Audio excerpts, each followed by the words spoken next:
오늘 제목은 두려움을 뛰어넘게 하시는 하나님입니다. 말씀은 시편 23편 4절 사회자분께서 읽었지만 함께 같이 읽기를 원합니다.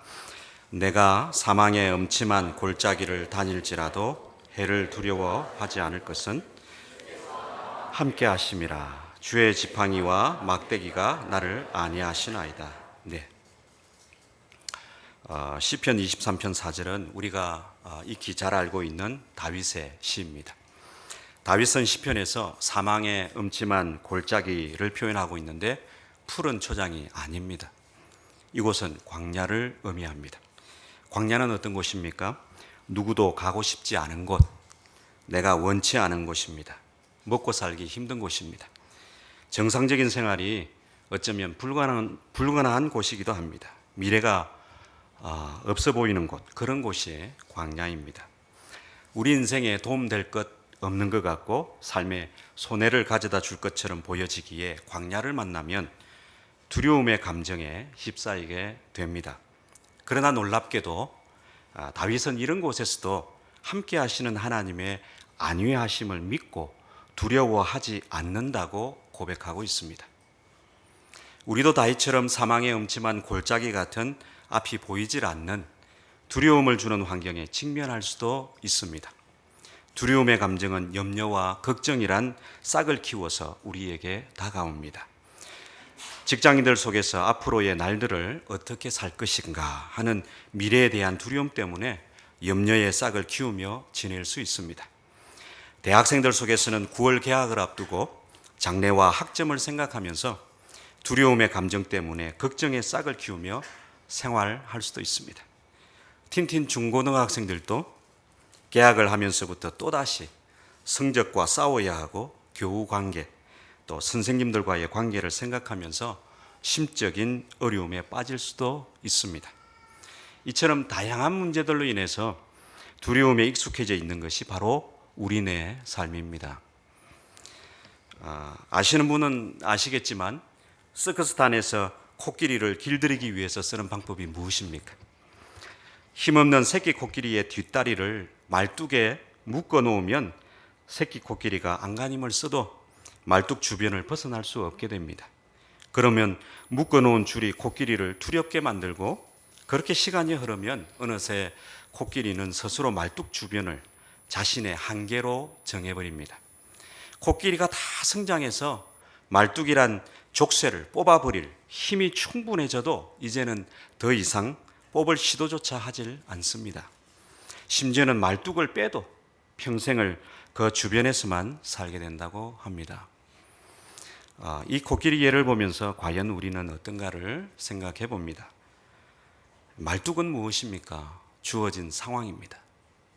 그러면 묶인 줄은 무엇입니까? 두려움의 줄입니다. 이 두려움의 줄은 자신의 한계를 규정짓게 만드는 줄입니다. 혹시 우리도 코끼리처럼 주어진 상황 앞에 두려움의 줄에 묶여서 스스로 한계를 규정짓고 살고 있지는 않은가? 우리를 살펴볼 필요가 있습니다. 여전히 말뚝을 벗어나지 못한 채 생활하고 있는 영역은 없는지 돌아봐야 합니다. 디모데후서 1장 7절에서는 하나님은 우리에게 두려워하는 마음을 주시지 않았다라고 말씀해 주십니다. 그런데 우리는 의외로 질기고 강한 두려움의 줄에 묶여 있을 때가 많습니다.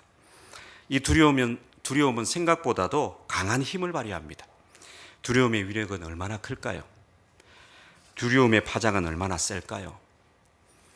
여호수아 6장을 보면 여리고성이 나옵니다. 성벽이 두 겹으로 쌓여 있을 정도로 철옹성 성벽이었습니다. 이스라엘 백성들이 이 여리고성을 점령하려고 하는데 두 겹으로 된 성벽을 뚫고 점령하기란 사실은 불가능해 보였습니다. 그런데 사람의 방법이 아닌 하나님의 특별하신 방법을 따라서 철옹성의 여리고성을 생각보다 훨씬 수월하게 점령하게 됩니다. 승리한 이스라엘 백성의 사기는 그 어떤 군대와 싸워도 이길 것 같은 놀라운 기세였습니다. 그리고 여호수아 7장으로 넘어갑니다. 이스라엘이 여리고성을 점령한 뒤에 그 기세를 몰아서 또다시 두 번째 거점 지역인 아이성을 함락시키려고 전략을 수립합니다. 아이성은 여리고성에서 15km 떨어진 동네입니다. 해발 518m가 넘는 산지에 위치한 성이라서 점령하기에는 다소 까다로운 곳이었지만 견고하게 큰 여리고성에 비하면 비교도 안 될 정도로 약한 곳이었습니다. 그래서 3,000명의 군사를 택해서 보냈습니다. 이길 줄 알았습니다. 그러나 이스라엘 군대는 아이성 군대에 보기 좋게 패배합니다. 물론 36명의 죽음은 안타깝지만 36명의 전사자를 내고 그래도 60만 명의 군대가 있기 때문에 다시 일었으면 되었는데 그때 어떻게 됩니까? 기세등등했던 사기는 완전히 땅에 떨어지고 두려움만 쌓여갑니다. 여호수아 7장 5절은 이런 모습을 다음과 같이 표현합니다. 같이 한번 읽겠습니다. 아이 사람이 그들을 36명쯤 쳐 죽이고 성문 앞에서부터 스바림까지 쫓아가 내려가는 비탈에서 쳤으므로 백성의 마음이 녹아 물같이 된지라. 60만 대군 중에서 36명 죽었으니 아직도 남은 군대가 대다수인데 가서 한 번 더 치면 되는데, 여호수아 7장 5절에는 백성의 마음이 녹아 물같이 되었다 이렇게 얘기합니다. 이 말은 히브리어 원어로 보면 좌절하여 의욕을 완전히 상실했다 이런 뜻이 됩니다. 이스라엘 백성들은 단 한 번의 시도와 실패를 경험하고는 조그만 아이성 앞에서 두려움에 휩싸여 좌절하고 의욕을 그냥 상실한 게 아니라 완전히 상실해 버렸습니다. 두려움은 의외로 사람들에게 큰 영향을 가져다 줍니다. 두려움은 어떤 힘이 있습니까? 첫 번째로 두려움은 멈추게 하는 힘이 있습니다. 두려움의 줄에 묶인 채 자신의 한계를 섣불리 결정짓고 스탑해버리는, 멈추어버리는 결과를 가져오는 것입니다. 버저 엘드린이란 사람은 이렇게 얘기했습니다. 두려움은 사람을 마비시키는 감정이다 라고 했습니다. 조그만 실패였지만 간담이 녹아서 앞으로 전진할 의욕을 잃고 멈춰 서버린 패잔병들, 이스라엘의 모습이 그려지십니까? 두려움은 염려와 걱정에 싹을 내고 키워내며 자라게 합니다. 더 이상 앞으로 나가지 못하게 멈춰서게 합니다. 혹시 요즘 두려움의 줄에 묶여서 염려와 걱정의 싹들을 키우고 혹시 계신 분은 없으십니까? 앞으로 나갈 엄두를 못 내고 멈춰 서 계신 분은 없으십니까? 두려움은 우리에게 속삭입니다. 위험하니까 가지 마라. 멈춰라. 해도 안 되니까 또 해봐야 무슨 소용이 있겠느냐. 넌 이런 상황을 도저히 정복할 수 없다. 그냥 그렇게 지내라. 이런 두려움의 속삭임에 흔들리지 마십시오. 두려움은 하나님이 주신 것이 아닙니다. 두 번째, 두려움은 눈을 어둡게 합니다. 하나님은 이스라엘 백성에게 이미 약속한 게 있었습니다. 신명기 11장 9절에 또 여호와께서 너희의 조상들에게 맹세하여 그들과 그들의 후손에게 주리라고 하신 땅, 곧 젖과 꿀이 흐르는 땅에서 너희의 날이 장구하리라. 젖과 꿀이 흐르는 땅에서 너희의 날이 장구하리라. 이렇게 약속해 주셨습니다. 하나님은 이미 그 땅에 대한 약속을 주셨고 지금 그 성취를 눈앞에 두고 있는 상황입니다. 그런데 그 비전 성취를 눈앞에 두고도 아이성 조그만 성을 점령하지 못해서 멈춰 서버렸습니다.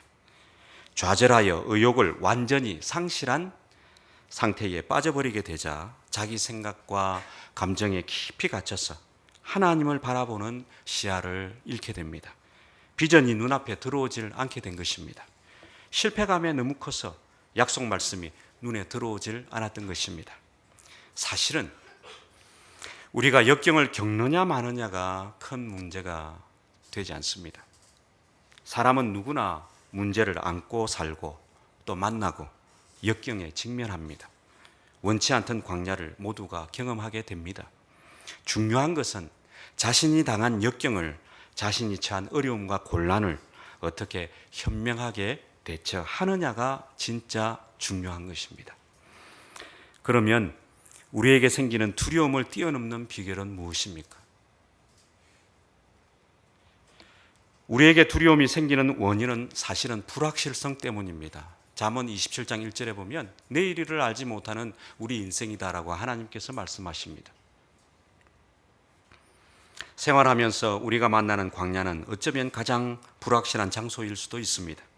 척박하고 황량하며 씨 뿌릴 곳도 없어서 식량조차 얻기 힘든 곳입니다. 그래서 미래가 보이질 않는 장소처럼 보입니다. 이 장소에 직면한 사람들은 어느새 불확실성의 문제 앞에 두려움을 갖게 됩니다. 그런데 팔다리가 없이 태어나서 수많은 사람들에게 감명을 주고 있는 행복 전도사로 불리는 닉 부이치치는 이렇게 말했습니다. 최고의 장애는 당신 안에 있는 두려움이다. 우리 인생의 최고의 장애는 사실은 두려움이다. 우리가 자주 들었듯이 두려움은 성경에 366번 나옵니다. 윤달까지 포함한 것이라고 본다면 우리는 매일매일 뭔지 모를 불확실한 삶 때문에 걱정하고 염려하고 때론 힘겨워하고 삽니다. 그 두려움 때문에 삶이 마비되어서 멈춰 서게 되고 마음의 눈이 어두워져서 비전을 상실한 상태에 이르기도 합니다. 두려움은 하나님의 반대쪽에 속한 감정이기 때문에 이 두려움은 마음의 평안을 깹니다. 두려움은 기쁨을 소멸시킵니다. 기쁨은 믿음을 짓밟고 소망의 등불을 꺼버립니다. 그러므로 우리는 두려움의 반대편에 계신 하나님에게서 답을 찾아야 합니다. 두려움을 뛰어넘는 비결은 무엇입니까? 첫 번째, 하나님의 말씀에 귀를 기울이는 것입니다. 우리 다 같이 시편 56편 10절 11절 같이 읽겠습니다. 내가 하나님을 의지하여 그의 말씀을 찬송하며 여호와를 의지하여 그의 말씀을 찬송하리이다. 내가 하나님을 의지하였은즉 두려워하지 아니하리니 사람이 내게 어찌하리이까. 표준 세번역에 보면 말씀만 의지해서 찬양한다는 내용이 2번 반복됩니다. 하나님의 말씀이 내 귀에 들려오면 두려움을 뛰어넘을 수 있습니다. 두려움의 감정에 귀를 막고 하나님의 말씀에 귀를 열 때에 현재의 삶이 비록 광야 같을지라도 두려움을 극복할 수 있습니다. 저희 부부가 거주지 이전 문제로 기도한 지 2년이 넘었습니다. 여러 형편상 하나님께서 전적으로 장소를 보여주시고 물질을 주시지 않으신다면 상황이 어려운 게 사실입니다. 지금도 여전히 호전될 기미는 보이질 않습니다. 2년 동안 때때로 마음이 불편하기도 하고 때때로 염려가 되기도 하고 때론 미래를 생각할 때 걱정도 되었습니다. 늘 기도하면서 하나님의 뜻이 무엇입니까? 하나님 말씀해 주십시오. 기도했는데 어느 날 하나님께서 가슴에 꽂히듯이 말씀으로 답을 해 주셨습니다. 그 구절이 시편 12편 5절입니다. 제가 한번 읽겠습니다. 여호와의 말씀에 가련한 자들의 눌림과 궁핍한 자들의 탄식으로 말미암아 내가 이제 일어나 그가 원하는 안전지대에 두리라 하시도다. 아멘. 하나님이 저희의 눌림을 탄식을 하시고 직접 일어나셔서 그가 원하는 안전지대에 두리라 하시도다. 이렇게 말씀해 주셨습니다. 얼마나 감사했는지 모릅니다. 제가 원하는 안전한 지대에 두리라 하시니 더 기뻤습니다. 제가 원하는. 이럴 때 아멘 해주시면 좋습니다. 상황은 바뀌지 않았지만 말씀을 주셨기에 이젠 안심하고 살고 있습니다. 지금도 여전히 시편 12편 5절 말씀으로 매일 기도하는 중에 있습니다. 사실 여호수아 7장의 아이성 점령의 실패의 원인은 아간이란 사람의 범죄 행위 때문이었습니다. 하지만 백성의 지도자로서 그 책임을 피할 수 없었던 여호수아는 여전히 책임감이 주는 큰 압박 가운데 있었을 것입니다. 또한 불투명한 앞으로의 상황에 대한 두려움에 사로잡혀 있었을 것입니다. 그런데 그때에 하나님은 여호수아에게 말씀으로 다가오셨습니다. 여호수아 8장 1절 같이 한번 읽어보겠습니다. 여호와께서 여호수아에게 이르시되 두려워하지 말라, 놀라지 말라.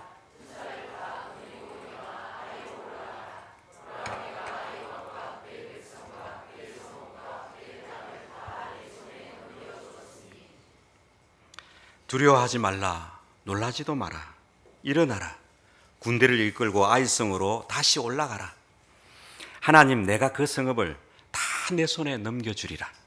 하나님은 말씀으로 여호수아를 일으켜 세워주셨습니다. 힘과 용기를 잃고 멈추어 있던 여호수아가, 실망하고 있던 여호수아가 일어나 용기를 회복합니다. 백성들 3만을 택해서 아이성을 올라가서는 단숨에 점령하게 됩니다. 디모데후서 7장은 이렇게 말씀합니다. 함께 읽겠습니다. 시작. 하나님이 우리에게 주신 것은 두려워하는 마음이 아니요 오직 능력과 사랑과 절제하는 마음이니. 하나님은 두려워하는 마음을 주시지 않습니다. 하나님이 주시는 것은 능력과 사랑과 절제하는 마음입니다. 두려움의 반대편에 능력이 있고 사랑이 있고 절제하는 마음이 있는 것입니다. 데살로니가전서 2장 13절에 보면 살아계신 하나님의 말씀으로 받을 때에 그 말씀이 능력이 되어서 우리 가운데 역사한다고 약속되어 있습니다. 하나님은 능력을 주시는데 특별히 말씀을 통해서 우리에게 능력을 입혀 주시는 것입니다. 살아계신 하나님의 말씀은 우리의 영혼을 소성시킵니다. 리바이브, 되살린다는 겁니다. 살아계신 하나님의 말씀은 우리의 믿음을 세웁니다. 로마서 10장 17절. 살아계신 하나님의 말씀은 우리에게 소망을 줍니다. 내 길에 또 내 삶에 등이 되고 빛이 되는 하나님의 말씀인 것입니다. 시편 119편 105절에 말씀하십니다. 그 외에도 성경에는 말씀이 우리 삶에 큰 능력이 된다는 사실을 잘 알려주고 있습니다. 우리가 어떤 문제로 두려움에 사로잡혀서 걱정과 염려 속에 있게 된다면 세상에 혼자 있는 것 같습니다. 외로움의 감정이 솟아오릅니다. 눈물이 나기도 하고 때론 자신을 한탄하기도 하고 때로는 더 나아가서 누군가를 향해서 원망이 생기기도 합니다. 그런데 그렇게 하면 문제가 해결되느냐 하면 해결되지 않습니다. 그때 우리는 지체하지 말고 하나님의 말씀으로 돌아가야 합니다. 돌이켜서 자신의 귀를 말씀에 고정해야 합니다. 하나님의 말씀이 힘없이 주저앉은 우리를 일으켜 세워주십니다. 엎드려 넘어져 있는 사람일지라도 말씀으로 돌아갈 때에 말씀으로 말미암아 능력을 힘입고 살 수 있습니다. 두려움을 뛰어넘는 두 번째, 하나님에 대한 신뢰입니다. 다른 말로 하면 하나님에 대한 믿음입니다. 이사야 30장 15절 함께 읽겠습니다. 주 여호와 이스라엘의 거룩하신 자가 말씀하시되 너희가 돌이켜 안연히 처하여야 구원을 얻을 것이요 잠잠하고 신뢰하여야 힘을 얻을 것이오늘. 돌이켜 안연히 처하여야 구원을 얻을 것이요 잠잠하고 신뢰하여야, 하나님을 믿어야 힘을 얻을 것이오늘. 하나님은 우리를 향해서 말씀하십니다. 너희에게 말을 타고 도망가야 할 것 같은 다급한 상황에 직면할 때가 있다. 아주 빠른 짐승을 타고 멀리 도망가야 안심이 될 것 같은 위급한 상황이 올 수도 있다. 하지만 이런 상황에도 하나님은 돌이켜 안연히 처하고 잠잠하여 하나님을 신뢰해야만 하나님께로부터 오는 힘을 얻을 수 있다고 하나님께서 말씀하십니다. 마음이 다급해질 때, 초조해질 때 어떻게 해야 합니까? 살아계신 전능하신 하나님이 나와 함께 하셔서 나를 안위해 주시는 분이심을 끝까지 신뢰하는 사람이 되어야 하는 것입니다. 그 하나님이 구원의 하나님 되시고 두려움을 극복하게 하시고 뛰어넘을 힘을 공급해 주십니다.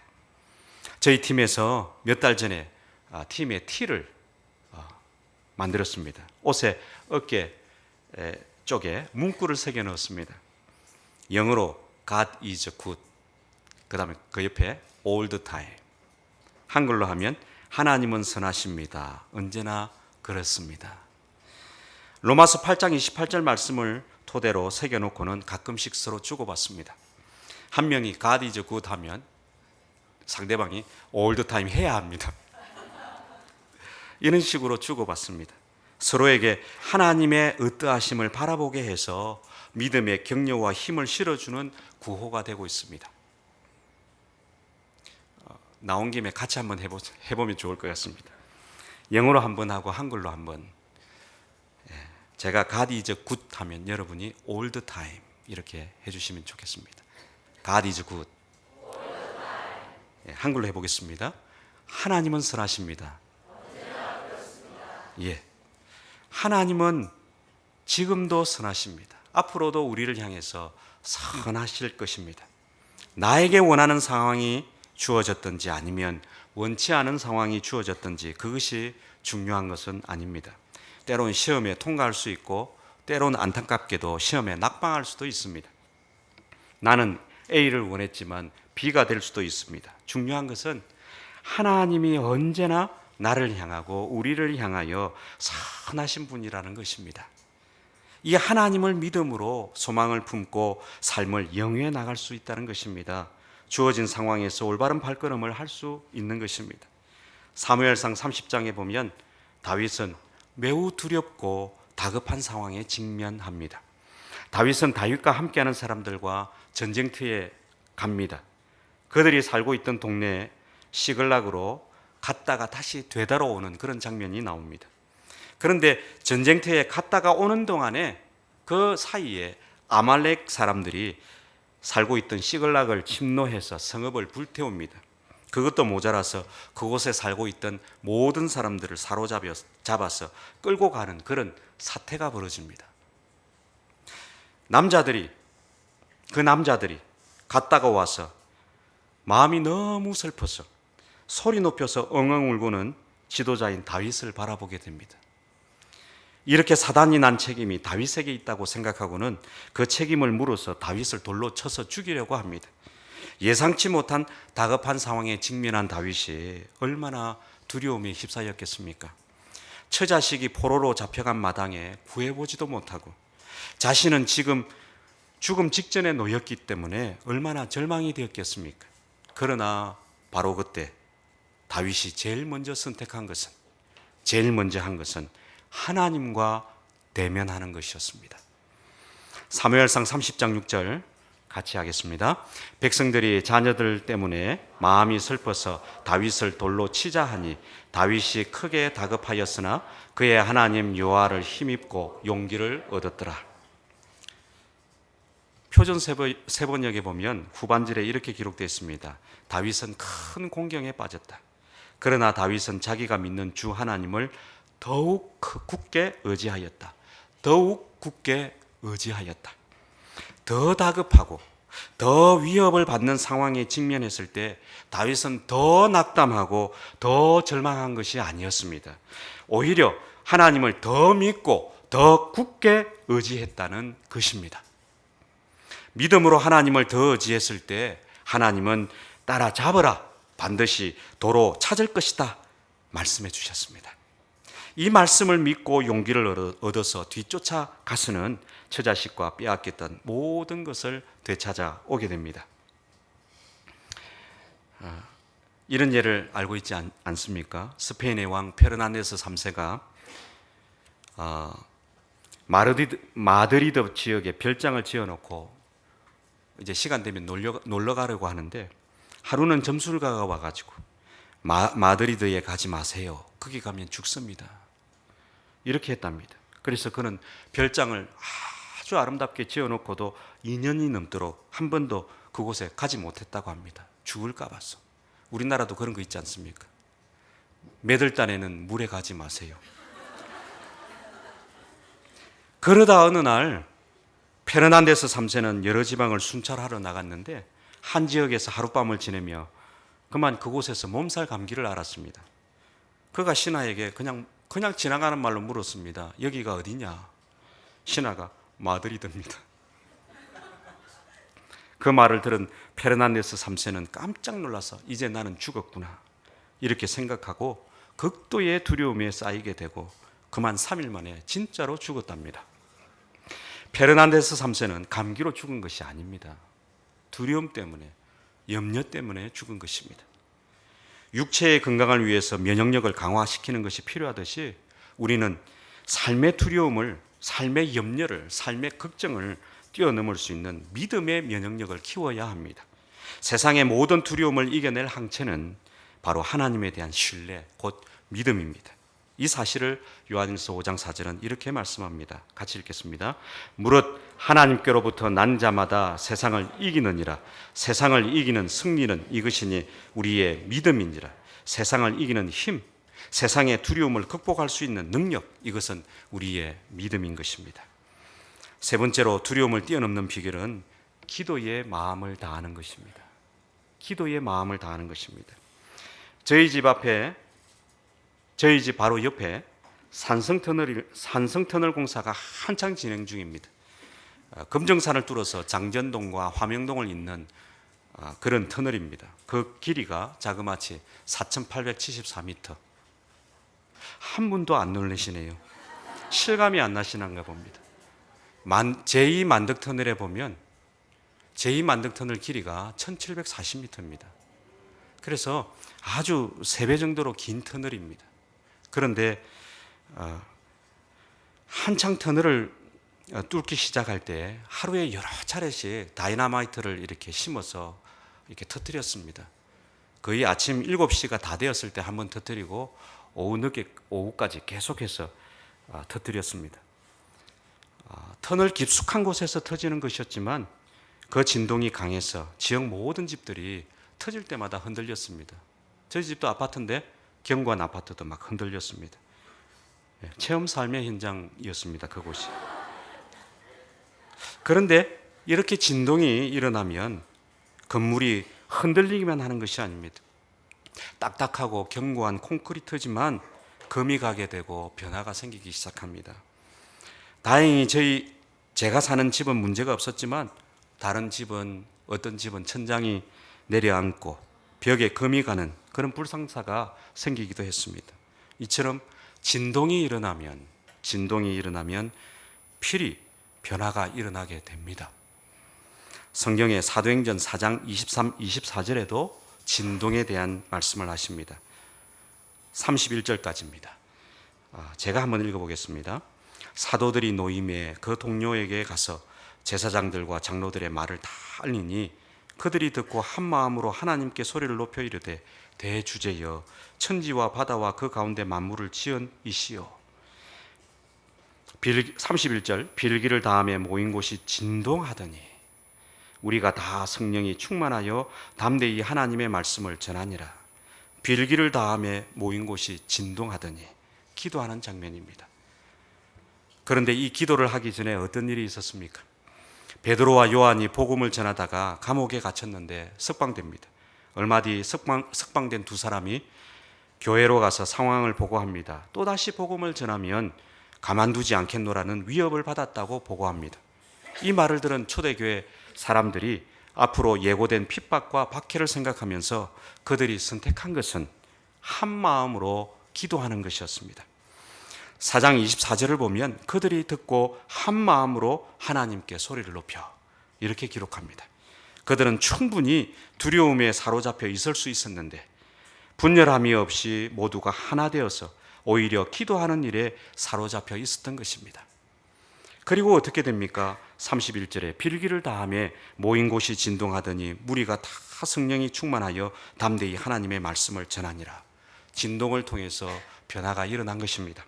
기도가 응답되어 모인 곳이 진동하는 역사가 일어납니다. 성령의 강력한 진동을 경험한 것입니다. 두려움은 온데간데 없이 모두가 성령 충만해서 담대함을 얻어서 또다시 복음을 전하기 시작한 것입니다. 기도는 성령이 진동케 하심으로 두려움을 깨게 하고 갈라지게 하고 무너지게 합니다.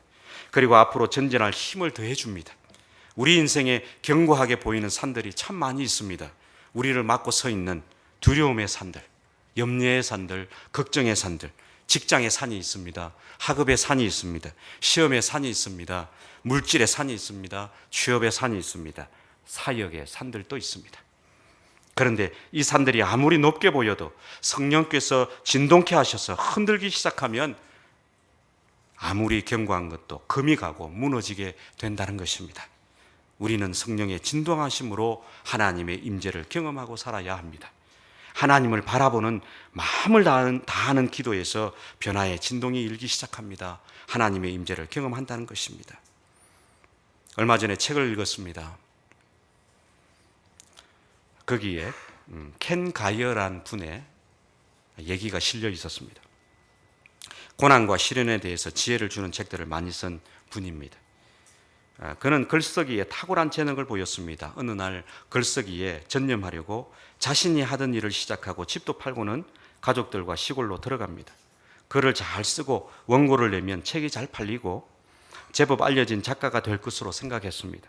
지금까지도 잘해왔으니까 앞으로도 잘 되겠지. 그러나 시골에서 사는 동안에 그는 광야의 인생을 맞이합니다. 최선을 다했지만 원고를 받은 출판사 중에 어느 한 곳도 연락이 오질 않았습니다. 이런 시간이 계속 흘러가게 되면서 돈을 다 쓰게 되고 집도 처분하는 상태에 이릅니다. 미래가 암담해지기 시작하면서 불안은 더 커가고 초조와 두려움에 휩싸이게 됩니다. 왜 나에게 이런 일이 나에겐 왜 안 되는 일뿐인가? 그리고 그의 책에 기록한 글에 보면 광야는 아무것도 없는 곳이고 광야는 하고 싶어도 뜻대로 안 되는 곳이고 열심히 했으나 내 생각과는 다른 일이 일어나는 곳이라고 고백하고 있습니다. 결국 자신도 모르게 두려움이 엄습해 왔다는 말입니다. 그러나 아무것도 없는 것 같았던 그곳에 딱 하나가 있음을 발견했다고 합니다. 바로 하나님이었습니다. 이 하나님이 계셨기에 비록 주변에 광야 같은 자기 생각과는 전혀 다른 일들이 벌어져 있었지만 이 하나님 때문에 하나님을 간절히 바라보면서 기도하며 나아갔을 때에 실망과 좌절과 상처를 싸매주시는 하나님을 경험할 수 있었고 다시 일어나 걸어갈 수 있었다고 고백하고 있습니다. 혹시나 우리 앞에 놓여있는 경관산이 있으십니까?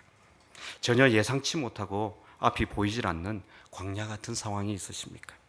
이 산과 광야 때문에 삶이 무겁다면, 삶이 두렵다면, 그래서 염려와 걱정의 싹이 돋아난다면 하나님은 그 속에 갇혀 살지 말라고 하십니다. 돌이켜 간절히 기도하라고 말씀하십니다. 우리가 잘 아는 말씀이 있지 않습니까? 예레미야 33장 23절 한번 믿음의 고백을 해봤으면 좋겠습니다. 같이 하겠습니다. 시작. 이를 행하시는 여호와, 그것을 만들며 성취하시는 여호와, 그의 이름을 여호와라니가 이와 같이 이르시도다. 너는 내게 부르짖으라. 내가 내게 응답하겠고 내가 알지 못하는 크고 엄밀한 일을 내게 보이시리라. 기도할 때에 하나님은 드디어 일하십니다. 기도할 때에 하나님은 드디어 일하실 뿐만 아니라 성취해 나가십니다. 기도가 힘입니다. 능력입니다. 기도할 때 성령님께서 드디어 우리의 심령을, 우리의 환경을 진동케 해 주시는 것입니다.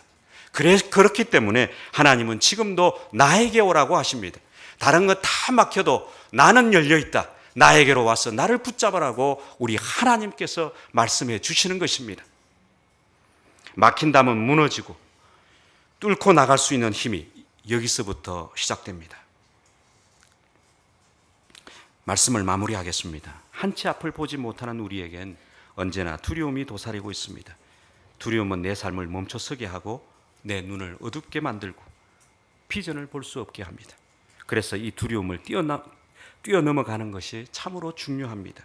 돌이켜 이제는 말씀에 귀를 기울이고 돌이켜서 이제는 살아계신 능력의 하나님 바라보고 돌이켜서 이제는 기도하는 우리 모두의 삶이 되시기를 축복합니다. 계약을 맞은 틴틴들이 학교에서, 직장분들이 속한 직장에서, 가정에서, 목장과 팀 사역 속에서 두려움을 뛰어넘어서 광야를 뚫고 나가게 하시는 하나님을 이제부터 풍성히 경험해 가시기를 축복합니다. 같이 기도하겠습니다.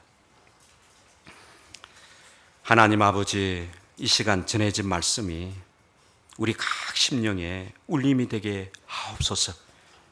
이제는 돌이켜 어떤 문제 앞에서라도 하나님의 말씀으로 향하게 하시고 돌이켜서 하나님을 바라보며 신뢰하게 하시고 돌이켜서 간절히 하나님을 찾고 찾는 기도로 나아가는 저희들 되기를 원합니다. 행여 우리에게 두려움을 주고 염려를 주는 산 같은 장애물이 있습니까? 이 삶을 통해서 무너져 뚫려지게 하시는 능력의 하나님, 살아계신 하나님, 크고 은밀하게 역사하시는 하나님을 누리며 살아가는 저희들 다 될 수 있도록 주님 축복하옵소서. 예수님의 이름으로 기도드립니다. 아멘. 태산 같은 것도 우리 주님께서는 함께 하시며 길이 되시고 빛이 되십니다. 우리 찬송가 445장으로 고백하시겠습니다.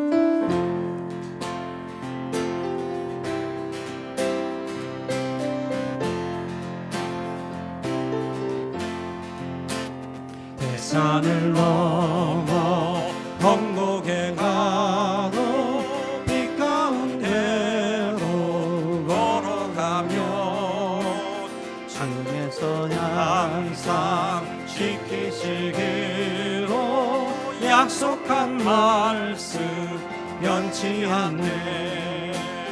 하늘의 영광 하늘의 영광 나의 맘속에 차고도 넘쳐 할렐루야를 힘차게 불러 영원히 주를 찬양하리. 캄캄한 밤에 다닐지라도 주께서 나의 길 되시고 나에게 밝은 빛이 되시니 길 잃어버린 염려 없네. 하늘의 영광 하늘의 영광 나의 맘속에 차고도 넘쳐 할렐루야를 힘차게 불러 영원히 주를 찬양하니. 광명한 빛이 마음에 박아 찬란한 천국 바라보고 할렐루야를 힘차게 불러 날마다 빛에 걸어가리. 하늘의 영광 하늘의 영광 나의 맘속에 차고도 넘쳐 할렐루야를 힘차게 불러 영원히 주를 찬양하리. 기도하시겠습니다. 하나님, 이 시간 감사로 또 일천번제로 또 성경헌금으로 11조로 다양한 마음으로 드린 손길 위에 우리 아버지 하나님의 은혜와 복을 허락해 주시옵고 이 귀한 예물이 하나님의 일에 하나님 뜻대로 쓰임받게 하옵소서. 지금은 우리 주 예수 그리스도의 은혜와 하나님 아버지의 극진하신 사랑과 성령님의 교통과 위로 충만하심이 광야 같은 두려움의 상황에서도 담대히 뛰어넘게 하시는 하나님을 경험하길 원하는 모든 분들 위해 지금부터 영원토록 함께 하시길 축원하옵나이다. 아멘.